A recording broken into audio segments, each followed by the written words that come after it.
Bienvenidas familias a otra clase de la escuela y mirá cómo se llama esta clase. ¿Elegimos escuela? ¿Elegimos escuela dentro de la escuela? Bueno, en fin, hoy vamos a hablar sobre la dificultad y la necesidad de elegir una escuela y qué criterios vamos a usar para elegir esa escuela, que yo sé que es difícil, gente, es difícil. Ya estuve ahí más de una vez, varias de hecho, y tengo algunas cosas que me ayudan mucho a mí en el momento de elegir una escuela y que estoy segura que te van a ayudar a vos. Lo primero que nos vamos a preguntar es ¿cuándo es el momento de escolarizar? Hay algunos mitos ahí atrás de cuándo los niños necesitan ser escolarizados, a partir de cuándo, ¿no? Y ese mito casi siempre tiene que ver como con los 2, 3 años, que es cuando empieza el niño a manifestar más su voluntad, cuando empieza el no, ¿no? El no quiero, el no hago, el no voy, como el negarse. Y mucha gente lo asocia con que eso es falta de sociabilización. Tipo, necesita estar con otros niños para aprender a prestar, o necesita estar con otros niños para aprender cómo portarse en público. Y en realidad eso no es verdad. Justamente hasta los 3 años más o menos, o hasta los 4 años, dependiendo del niño, está muy centrado en sí mismo y todavía no empezó un interés por sociabilizar real. Sociabilizar en el sentido de formar un grupo social. ¿Tá? Entonces los niños de menores a 3 o 4 años sí juegan con otros niños, sí intercambian, pero es más bien como si la otra persona fuera parte del ambiente en el que se encuentra. ¿Tá? Es como si el otro niño fuera casi que un objeto más con el cual él va a jugar. No jugamos juntos, sino que yo juego contigo, una cosa así. ¿Es importante que el niño tenga contacto con otros niños? Sí, es importante. Pero no es necesario que ese contacto se dé a través de la escuela. Incluso ocurren otras cosas, ¿no? Es difícil para el niño todavía desprenderse de sus figuras de referencia, de sus figuras de apego. Entonces, para que un niño pueda estar en un ambiente sin su papá, su mamá o su cuidador principal, necesita pasar por un periodo de integración, necesita integrar otro referente en su vida para ahí sí poder estar seguro y entonces desplazarse en el ambiente. Hace unos años, no muchos, en realidad cuando yo fui a la escuela, así que capaz que hace mucho sí, pero yo qué sé, 35 o 40 años atrás, dejémoslo por ahí, se creía que el niño antes de los 6 años era imposible de educar, o sea, era imposible de que aprendiera, porque la educación tradicional está basada en la obediencia, ¿no? En el niño quietito, capaz de obedecer al adulto, que es la figura de poder, escuchando y recibiendo el conocimiento como si ese adulto, que es la figura de poder, lo llenara de alguna forma. O sea, un niño vacío que lo llenamos de aprendizaje, de conocimiento, de educación que viene desde el adulto. María Montessori, hace bastantes más que 35 o 40 años, pero con un método que demoró, todavía no ha alcanzado la expansión que tiene la educación tradicional, nos demostró, y de hecho eso sí, lo estamos viendo ahora, lo vemos en esta sociedad actual, que los niños son muy capaces, de hecho son mucho más capaces de lo que creíamos, de lo que podíamos ver y de nosotros mismos con 6 años, de aprender desde antes, desde que nacen. Solo que la construcción de ese aprendizaje va a ser diferente. No podemos concebir un niño chiquito sentado, obedeciendo y recibiendo conocimiento que lo llena. Si partimos desde ahí, ese conocimiento no va a entrar. ¿Por qué? Porque el niño se autoconstruye en la primera infancia. El niño tiene que tener interés por el conocimiento que encuentra afuera y entonces traerlo para sí, autoconstruirse. La escuela tiene que ser toda diferente. La escuela, la primera escuela, ese primer jardín es para un niño muy diferente a un niño de primaria, a un adolescente y a un adulto. y va a ser la base que va a construir el amor por el aprendizaje. Entonces, ¿qué es lo primero que tenemos que tener en cuenta? Si hay interés. Si hay interés. Volviendo a lo del niño menor a 3 años, el interés está en sí mismo y en absorber del ambiente alrededor.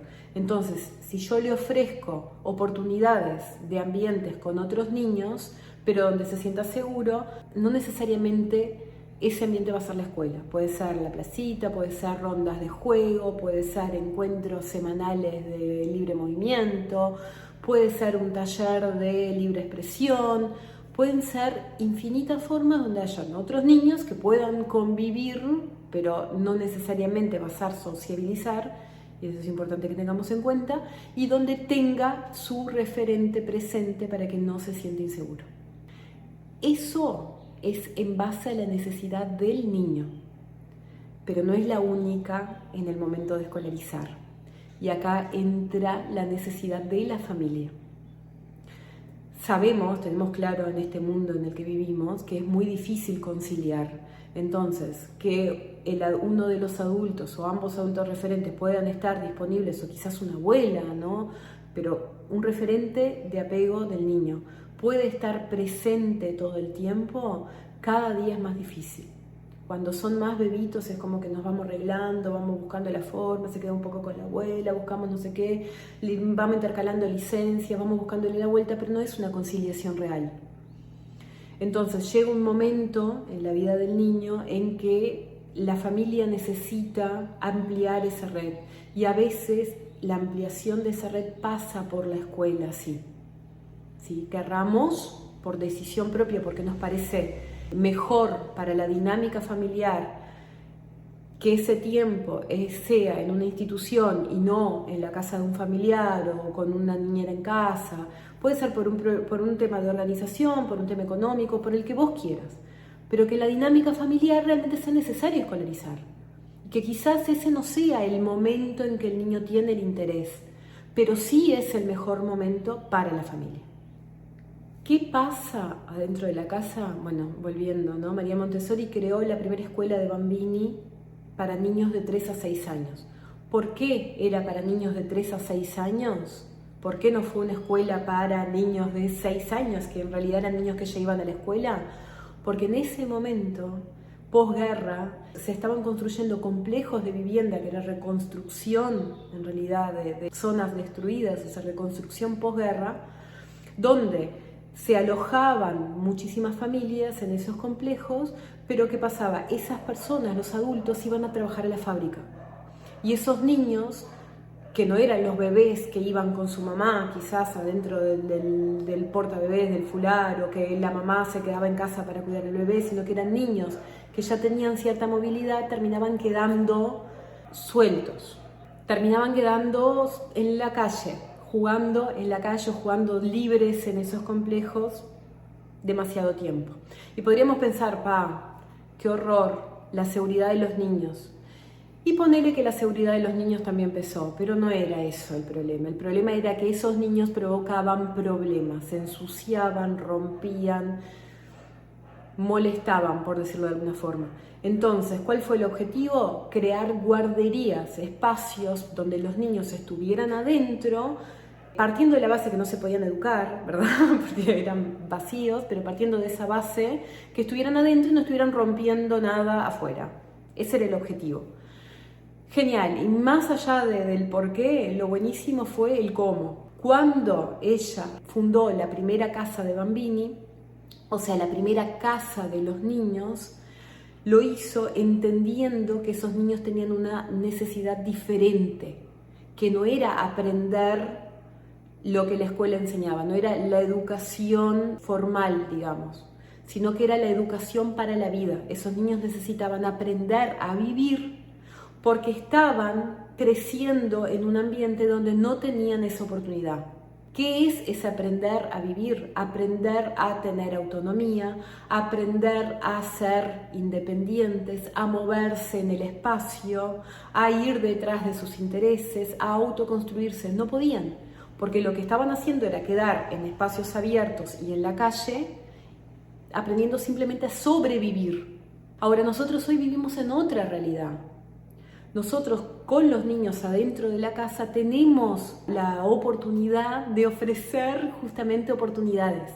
Tenemos la posibilidad de crear el ambiente preparado para que esos niños aprendan a vivir.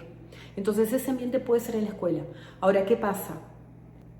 Para que ese niño sienta seguridad y para que pueda usar el espacio, tiene que haber un adulto disponible.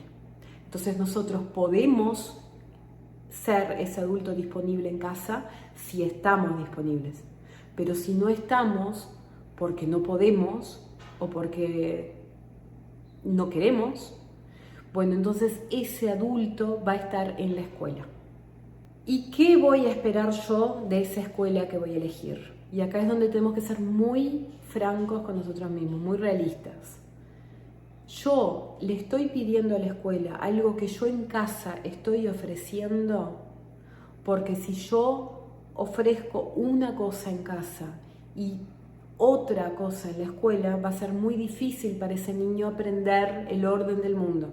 Lo que yo busco en la escuela tiene que ser lo que yo busco ofrecer en casa, y tengo que estar muy consciente de que las horas que el niño está en casa siempre van a ser muchas más en su vida que las que va a estar en la escuela. Que la maestra que tiene en la escuela y que lo va a acompañar un año entero va a pesar mucho menos en su vida de lo que soy yo, que lo voy a acompañar desde que nace hasta que se va de casa. Nuestra responsabilidad es mucho mayor que la de la maestra. Entonces tenemos que tener claro qué es lo que yo le estoy exigiendo a la institución y que estoy exigiendo a la maestra y que estoy esperando que se dé, que eso también sea alineado con lo que yo estoy ofreciendo en casa. Y ahí vienen nuestras expectativas cambiantes, ¿no? Porque la vida cambia. Te voy a contar un cuento cortito, sí. Yo soy del interior de Uruguay, de Rivera. Cuando me fui a estudiar, hice escuela pública, entré a los 6 años, porque en ese momento no era obligatoria la escuela antes, y yo en realidad nací en Brasil, era extranjera, no podía entrar en la escuela hasta que no fuera obligatorio. Entonces estuve con mi mamá en casa hasta los 6. A los 6 entré, hice primaria, todo público, liceo público, no sé qué, y me fui a estudiar a la facultad en Montevideo, pública también. Cuando llegué a la facultad yo sentía muchísima dificultad, mucha. Me fue muy bien en la facultad, pero yo sentía que yo tenía que hacer un esfuerzo mayor que mis compañeros por entender cosas. Y yo lo adjudiqué a que mi base era mala. Yo en ese momento adjudiqué mi esfuerzo extra a que yo, bueno, venía de la escuela y liceo público, sí había tenido una base floja. Ahora cambié algunas ideas sobre eso, pero lo dejo para otro video. En ese momento yo me hice la cabeza así, ¿no? De qué era lo que me iba a facilitar la vida. Bueno, tener una base más exigente, o sea, que yo hubiese ido a un liceo, a una escuela donde me exigieran mucho más, desde el punto de vista formal, porque yo solo conocí la educación tradicional, no hubo otra, no sabía ni que existía otra, y que en ese espacio de tiempo en el que estás en el liceo y en la escuela, generaras vínculos con personas que te iban a facilitar el camino. En parte eso es cierto, ¿verdad? Los vínculos son lo que nos facilita algunas aperturas de puerta en la vida. Entonces yo dije, bueno, el día que yo tenga un hijo, lo voy a mandar a un colegio súper tradicional, así, el mejor colegio que yo pueda pagar, aunque, no sé, aunque tenga que vivir en un agujero, pero pague la mejor escuela del mundo. Y en mi cabeza, y por los compañeros que yo tenía, esa en Montevideo era el colegio alemán. Entonces yo tenía la cabeza hecha de que mis hijos iban a ir a estudiar al alemán. Ahí nació Juli. Bueno, tuvo un nacimiento complicado, tuvo un diagnóstico, tuvo un pronóstico extraño con respecto a su educación o su formación. Y en ese camino, no muy largo, desde que ella nació y hasta los 8 meses, yo ya estaba completamente segura de que no era eso. No iba a ser el alemán, nada contra el alemán, pero no iba a ser por ahí lo que a nuestra familia le iba a servir. Mis expectativas cambiaron. A los 8 meses de Julia yo estaba completamente convencida de que tenía que ser una escuela Montessori. completamente convencida, al punto de que yo ya había averiguado dónde había una escuela Montessori, nos íbamos a mudar si fuera necesario. En ese momento había una en Minas que después cerró, no habían otras, ahora hay otras que no las conozco muy bien, pero sé que hay, y entonces las necesidades iban como cambiando y mi cabeza iba cambiando y mis expectativas con respecto a la escuela iban cambiando. Y el camino entonces se fue construyendo de forma diferente. Y es a eso a lo que quiero llegar contigo. La pedagogía no es lo más importante, ¿sí? A veces nos enamoramos y nos autoconvencemos de que una pedagogía, un método de enseñanza va a ser el mejor y nos olvidamos de mirar cuál es la necesidad de esa persona en particular. Cada niño necesita algo diferente. Todos los niños necesitan respeto.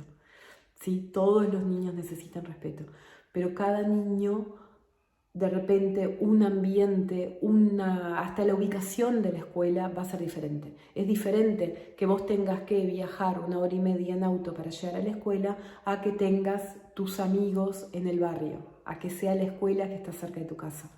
Es completamente diferente. Entonces, ¿qué te propongo para elegir? Anotate estos puntos. 1. No todo es la pedagogía. Es más importante cómo se lleva a cabo. Entonces, visita la escuela más allá del nombre en el cartel, ¿tá? Más allá de que diga escuela bla bla bla, escuela del bosque, escuela libre, escuela Montessori, escuela Inspiración Waldorf, no importa. Olvídate del cartel y anda a la escuela, porque más importante que la pedagogía va a ser cómo se vive eso adentro. 2. ¿Cuáles son tus cortafuegos? ¿Qué es un cortafuego? Un cortafuego es un límite que interrumpe el avance del fuego, ¿tá? Tipo el fuego se prende acá, va hasta acá. Acá construí un cortafuego, hay un camino que corta el bosque. Bueno, perfecto, de acá el fuego no va a pasar.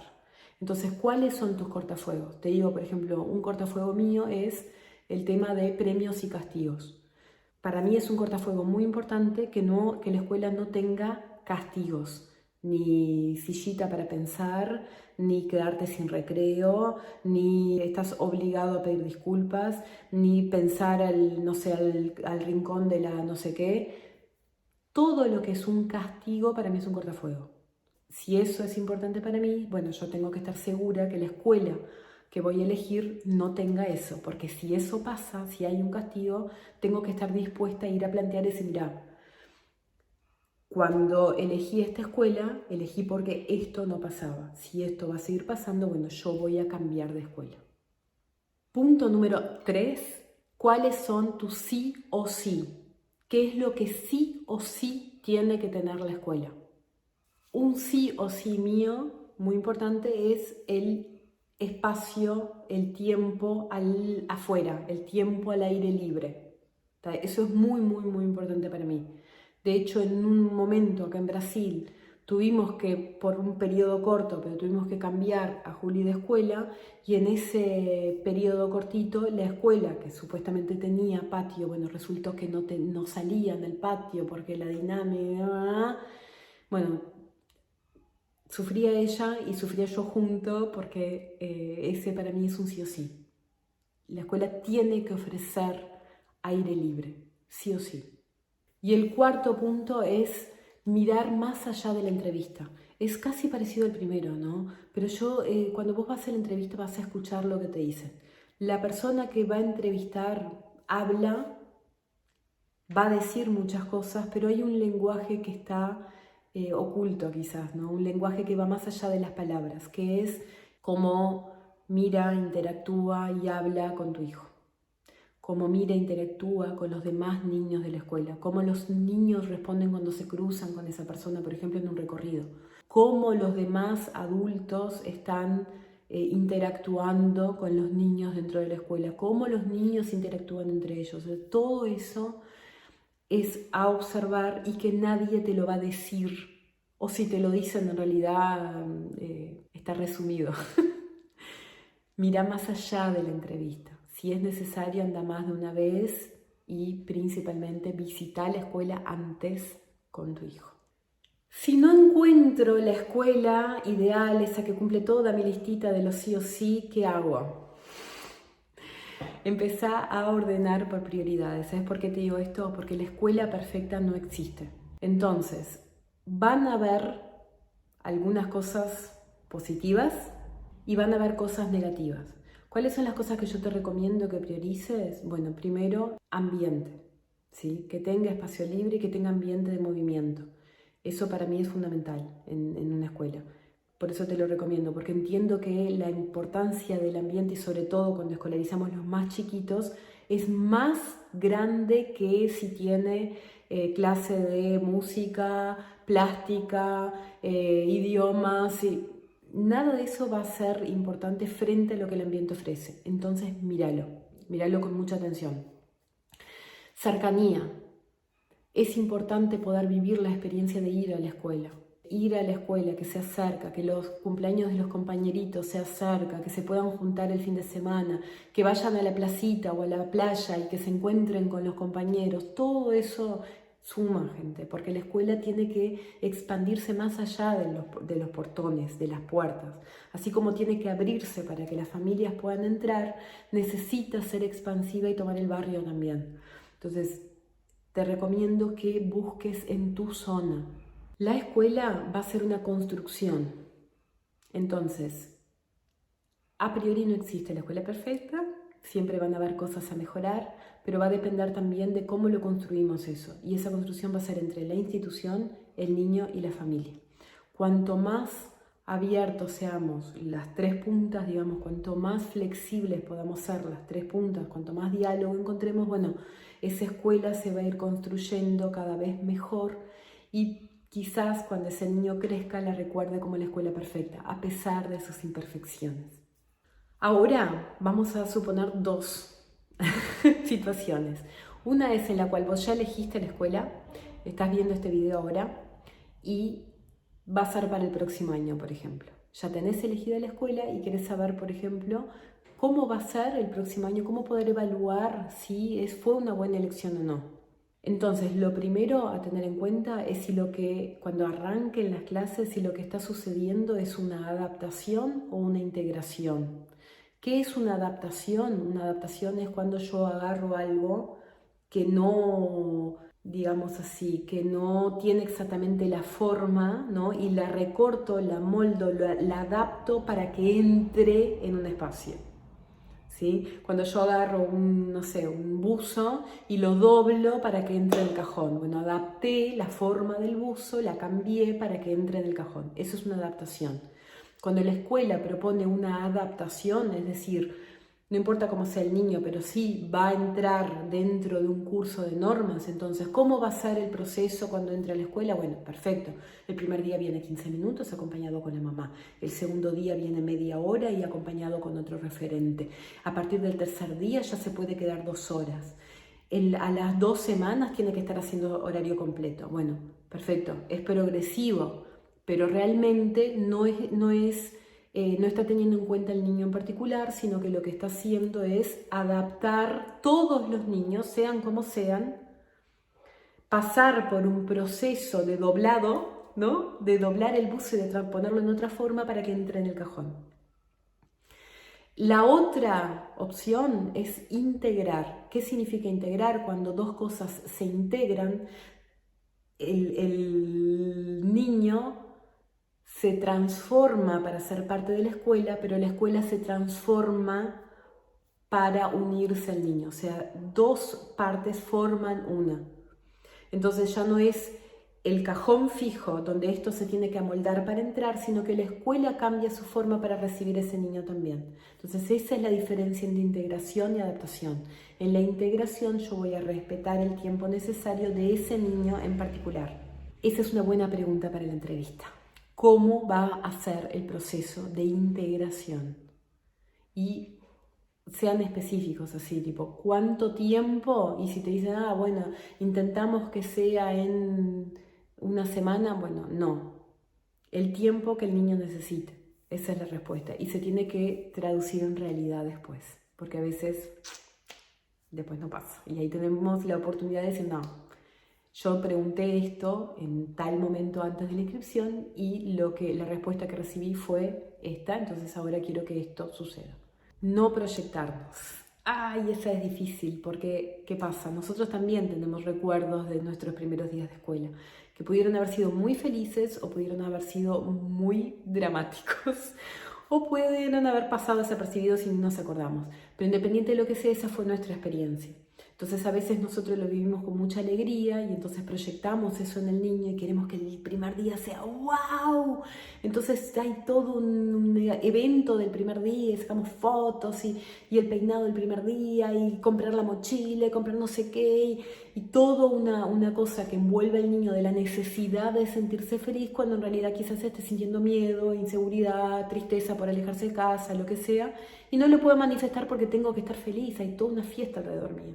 Entonces tenemos que tener cuidado con eso. Y al revés también, quizás nuestro primer día fue demasiado doloroso para nosotros y en el momento de llevar al niño, bueno, ese dolor de alguna forma se vuelve a sentir, ¿no? Se volvés a sentir ese dolorcito en el estómago. Entonces tenemos que tener mucho cuidado en no comunicar eso para permitirle vivir su propia experiencia.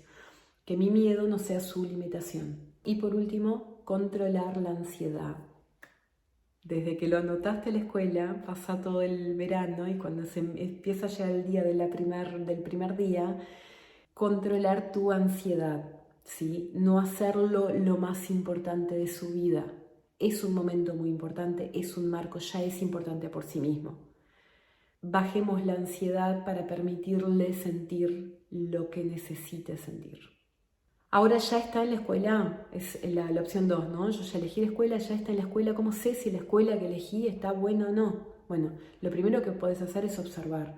Observar antes, durante y después. Observar antes de ir a la escuela, si tu hijo va con ganas, si va feliz, si quiere ir ahí. Observar durante, cómo se lleva con sus compañeros, cómo cuando hay eventos, por ejemplo, escuelas de puertas abiertas, cómo lo ves en el ambiente, se mueve por el ambiente, se apropia del espacio, conoce a las personas. ¿Cómo se lleva? ¿Cómo es cuando vuelve de la escuela? Cuando vuelve de la escuela, más allá del cansancio y que a veces eso se traduce en mal humor y otras cuestiones, bueno, eso, sacando el momento del cansancio post-escuela, ¿es un lugar al que disfruta? ¿Su día fue bueno? ¿Es un niño feliz en ese espacio? Hacete esas preguntas, ¿cómo es antes, durante y después? Mantené siempre que sea posible un vínculo cercano con el centro.